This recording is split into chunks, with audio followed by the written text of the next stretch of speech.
Mummy ಬಾಯ್. ಒಂದು ನಿಮಿಷ ಇರಲಿಕ್ಕೂ. ಏಕೆ? ರಸಮಲೈ ತಿನ್ನಪ್ಪ ಅಣ್ಣ. ರಸಮಲಯ? ಹಾಂ. ಇಲ್ಲಿ ಬೇಕರಿ ಎಷ್ಟಿರ್ಬೋದು ಒಂದಕ್ಕೆ? 40-50 ಇರ್ಬೋದು ಒಂದಕ್ಕೆ. ಹಾಂ. 2ಕ್ಕೆ 100 ಆಗುತ್ತಾ?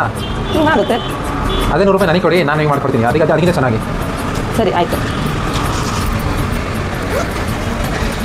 ಅದೇ ಟೇಸ್ಟ್ ಬರಬೇಕು. ಸೂಪರಾಗಿ ಬರುತ್ತೆ ಕೊಡಿ.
ಓಯ್,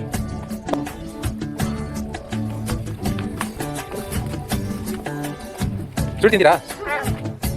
ಬಾ ಬಾಲ್ ಬಿಸಾಕು. ಬನ್ನಿ ಒಳಗೆ ಬನ್ನಿ. ಹಾಂ ಎಷ್ಟು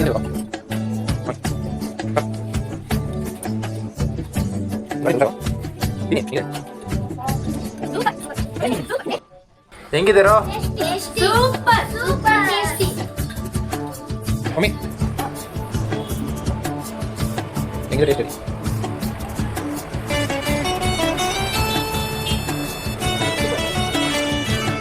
ಮಮ್ಮಿ ನೋಡಿ, ನೀವು ಕೊಟ್ಟಿರೋ ದುಡ್ಡಲ್ಲಿ ಸ್ವಲ್ಪ ಮನೇಲಿರೋ ಐಟಮ್ಸ್ ಹಾಕಿ ಮಾಡಿರೋದು. ಅದು ಎಷ್ಟು ಪೀಸ್ ಆಯಿತು, ಎಷ್ಟು ಜನ ತಿಂದರು. ಹಾಂ